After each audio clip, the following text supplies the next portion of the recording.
Okay, it's been quite some time since I have gotten in front of the camera, but I had a chance today and I wanted to give both an update and also kind of reintroduce myself for any of those of you who are new, as well as recommending a few books for any moms or women out there who are looking for some new reading material in 2023. These are some books I really recommend, so I'm excited to do that.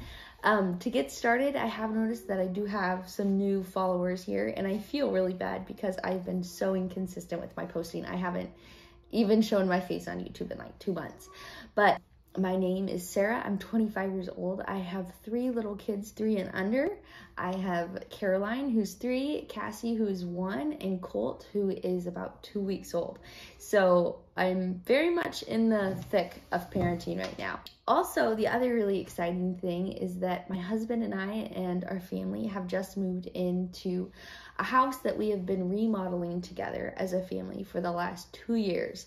And so it feels so wonderful. It feels like a dream come true to be in our own little place, getting all settled with 3 little kids, not being pregnant, married to the love of my life. It's just a very wonderful life. So all that to say, that's kind of what's been going on over the course of the last month and a half, which is why I haven't been posting, as well as the fact that I just feel like right now motherhood it needs to be my main focus, and I feel like I need to become a mother in a whole new way. And so I don't know how YouTube is going to look from now on out. I hope to still occasionally post videos, but my kids and training them and just trying to raise good kids and prioritize that in my family really is what I'm focused on right now, and I'm really excited about it. I'm really excited to just be a mom and be a mom of 3 kids. It's just crazy.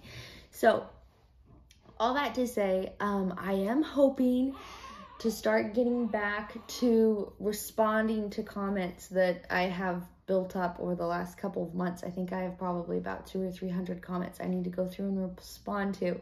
So I apologize. I am so far behind. I haven't even attempted to respond to any of you in the last couple months. So I'm hoping to start working on that slowly this next week. So hopefully you'll be hearing back from me, and thank you for the comments. I do read them. I appreciate them. I love them, but I don't always have time to respond right when I see them. So they do make my day though, so I do really appreciate that. So all that being said, that's kind of an update on what's going on in my life, what has been going on. It feels like a whirlwind of changes recently, but I want to jump into these books because I've had so many of you ask me for book recommendations, and I finally put together just a very small list. So if you're looking for any new reading in 2023, I'm also going to kind of share why I pick these books and what about them I really appreciate. And so you can hopefully kind of decide, okay, I don't necessarily want to order all 5 right now, but what's one that kind of catches my eye? So the first one that I want to talk about, my mother-in-law gave to me, I think on my birthday in November, and it's called Habits of the Household.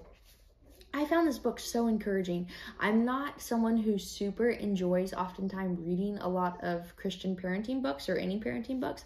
The reason why is because I feel like often they're very prideful and they kind of try to make their family sound perfect, as well as kind of acting like if you follow this program, step 1, 2, and 3, your children are guaranteed to be saved, which I disagree with.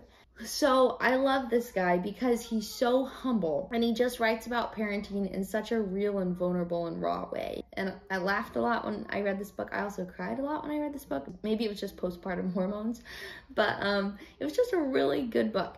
The cool thing about it is the whole focus is taking these keystone habits we as parents do every single day. You know, getting our kids up, giving them food, feeding them meals, training and disciplining them, marriage, relationships, hospitality, all those things, screen time. So he takes all those things we're doing every day as parents anyway, and just gives really practical ideas for how to pray for your children during this time during the day, how to maybe start doing family Bible time, what to consider with screen time and things like that, how to be hospitable as parents. I was very convicted on that one. And so it's just so practical, and it's just lots of little ideas, and just kind of pick through and choose which works for you. I wanted to read 2 lines in particular that I felt like really summed up the book in just a really beautiful way. This is the first one. I used to think I needed to get the day-to-day stuff done and out of the way to get into the real spiritual work of parenting, some special conversation where the magic would really happen. And then this other little section. The fact is, in family, if you are adverse to messy prayers, then you're adverse to prayer. If you can't tolerate spills, you'll avoid eating with kids. If you don't like conflict in relationship, then you're not going to like relationship. If you can't handle a mess in the kitchen, you can't handle hospitality. I feel like that pretty much sums up this entire book. Just being okay with things not being perfect, because if they're not perfect, at least you're actually doing them. If you're attempting to have perfection, then you won't do anything as a parent, in my opinion. So I love this book. A couple chapters in particular I loved. The chapter on screen time I thought was really good. He just brought a ton of tools to the table about, rather than just trying to shield our kids' eyes from every single thing the world is constantly throwing at us, trying to give them tools to be able to handle those type of things. I thought that was really wise. His chapter on having kids work with their parents I thought was super good. His chapter on marriage I loved. His chapter on hospitality was extremely convicting to me and was exactly what I needed to read. So it's a great book. I highly recommend it. All right, that's the first one. The second one, this is not actually a parenting or a mothering book or anything, but this is a self-improvement book, and it is my favorite self-improvement book. This is called The Compound Effect. The reason why I love this book is, for one, it's very small. It's an easy read. It's by a couple of hours. It's extremely practical, filled with great pieces of practical advice you can instantly apply. But the thing that's the emphasis in this book that I love is the compound effect, which is the idea that just by making tiny little changes consistently every day through implementing habits, you can completely transform your life over the course of several years, versus kind of trying to do this sprint of improvement, but then in the end, kind of wearing yourself out rather than just a consistent walk. I love this book. I just wanted to read one little saying in here that I think summarizes the book really well. You will never change your life until you change something you do daily. The secret of your success is found in your daily routine. He also talks about the extreme importance of having a firm morning routine and a firm evening routine, and the rest in between not really mattering. And I find that really encouraging, because as a parent, there are certain things I can control, but my entire day, I'm not going to even be able to attempt being able to predict every single thing that's going to come up in a day. So I love that book. It's my favorite self-improvement book.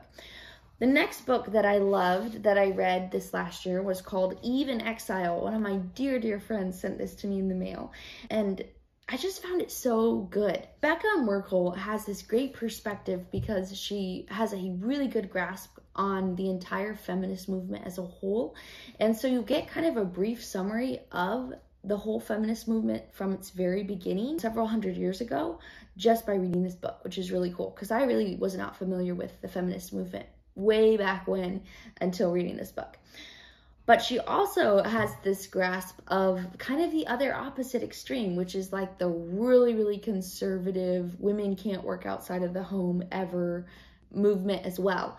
And so she, in this book, is addressing what are we actually as women created for? What were we made for? And how do we actually find fulfillment? And it's not going to be necessarily in our homes or necessarily in a career. We were made for more than that. And we're kind of looking for fulfillment, I think, the wrong places if that's all we're pursuing, either of those. And so she really addresses that in this book. A huge emphasis of hers in this book is doing everything we're called to do with excellence. And I found that so challenging, and kind of the word actually that I'm doing for this year is just excellence. I want to do things with excellence. And so not doing a halfway job, doing things to the best of our ability as unto the Lord. And then also just addressing what we are actually created for as women. All right, the next book, The Miracle Morning. The not so obvious secret guaranteed to transform your life before 8 o'clock. If you are somebody who wants to get up earlier but just hasn't ever experienced long-term success doing that, I really encourage this book. This book is a very easy read. The only thing I hate about it is he self-promotes himself a lot in this book, and I find that annoying. But other than that, it's a really good book. It has tons of great advice, and I took tons of the tools that he offers in this book for getting up early and applied them when I did my challenge to get up for 3 months straight, 5 days of the week at 5 a.m., which I did very, very consistently. I think I missed 1 week because I got really sick, so I slept in. But other than that, I continued doing it all the way up until I had the baby, like 2 weeks ago. I just had fallen in love with getting up early. And so if you are wanting to get up early, read this book and apply these tools to your tool belt. And I think your success rate of getting up and continuing to get up consistently will go up dramatically. I'm so excited for once I have Colty sleep trained so I can start getting up early again. But for right now, sleep is the most important. Also, I'll link down below that morning routine video that I did back then, because I talk about a lot of the tips that I learned out of this book for being able to do that consistently. So, all right, I just have one more book. Declutter Like a Mother. I was introduced to this lady several months ago on Jordan Lee Dooley's podcast. And what she shared on there, I just resonated with it so much, and her tips were so good that I decided to get her book. Now, I have not read this entire book, but I'm going to recommend it because I've listened to a lot of her stuff and just found it really helpful. It's full of tips, full of ideas, filled with encouragement to declutter your life and to create a life that you love and to be in control of your home rather than your home controlling you. And so if you're like a drowning mom and you just feel at your wit's end and like all you do every day is clean up messes after your little kids, I really recommend her resources. My hope is that I can do an entire video series going through each room of my home, because currently, like I said, we just moved in. I went through everything we had before we moved into this house, but I want to go through it all again, declutter and organize and find a home for every single thing we own, because I tend to be a little disorganized. And I want to apply the methods out of this book to that series if I do it, so I can share what I'm learning from her in the series. So, like I said, I don't know how YouTube's gonna look, so I don't know if I'll actually be able to film that or if it's just something I'm gonna keep doing by myself. But that is a hope of mine, because I love the idea of just having a perfectly organized, maintained, functionable home. So, all right, you guys, my 3 little kids finally went to sleep. They're down for quiet time. I'm probably gonna go nap because I am up a lot at night right now. I appreciate you all. Thank you so much for staying tuned during this whole thing and putting up with the lack of videos and inconsistencies. I apologize. I don't know what will happen in the future as far as that goes, but I appreciate you all. Have a blessed week. Check out these books. I hope they're encouraging to you like they have been to me. And comment down below if you have some books that you really recommend to moms, because I'm always up for finding some new reading material. So, all right. Bye, guys.